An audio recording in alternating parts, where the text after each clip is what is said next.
top-of-the-line BMW sports convertible. Range Wilson, fitness, comedy, life. When Karen asked me to plan a romantic weekend getaway, I decided to go the extra mile. I reserved a room at an exclusive Santa Barbara bed and breakfast for $700 non-refundable. That money was a pretty good chunk of my remaining funds, but I looked at it as an investment. Then I printed up a beautiful custom invitation using one of the photos that I had taken at Antelope Canyon and dropped off the invitation in her mailbox.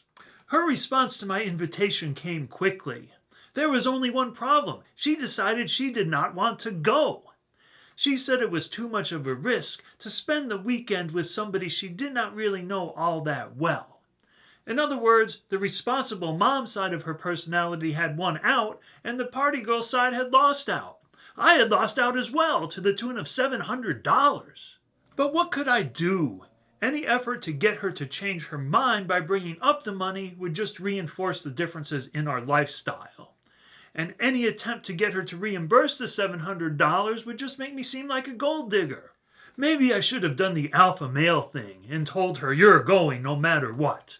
But I felt like she was too sophisticated for that kind of move.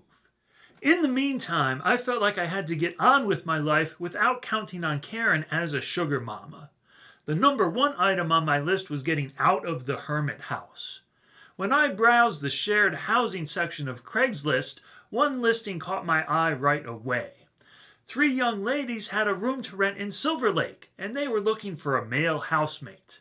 I called and made an appointment to visit.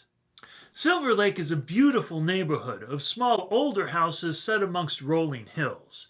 It has a bohemian reputation, and sure enough, 2 of the 3 young ladies, Julie and Tracy, were aspiring actresses. The 3rd young lady, Kate, was Julie's younger sister and had just moved to Los Angeles after graduating from college. The 4 of us hit it off right away. The next day, Tracy called me and offered me the room. I gladly accepted. The next time Karen and I spoke, I let her know my plans. As you might imagine, she was not too thrilled to learn that I was planning to move in with 3 young ladies. But if nothing else, my plan would force Karen and I to clarify our relationship. I still had a couple of weeks before I was going to move, and if we ended up in a committed relationship, I could reconsider those plans at that point. Karen and I got together several more times, and it went well in general, but a somewhat troubling pattern was emerging. It turned out Karen had all these neuroses piled on top of one another.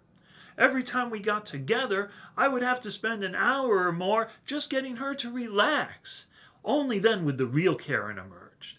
I truly enjoyed spending time with the real Karen, but I was not sure that I could handle all this anxiety every time we got together.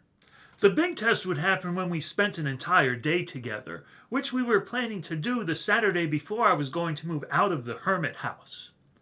I pulled up to Karen's house around noon, parked my car, and hopped into the passenger seat of the top-of-the-line BMW sports convertible that she was driving. We were headed to the Getty Museum, high in the hills above Santa Monica. Karen sped through the winding mountain roads at twice the speed limit, making me more than a little nervous. I knew that I was supposed to be whooping it up, but that felt too much like the stereotypical response from a young stud being entertained by an older sugar mama. Instead, I just held on for dear life. We made it to the museum, but the rest of the day turned out to be equally awkward. Later that evening, we had dinner at a high-end sushi restaurant.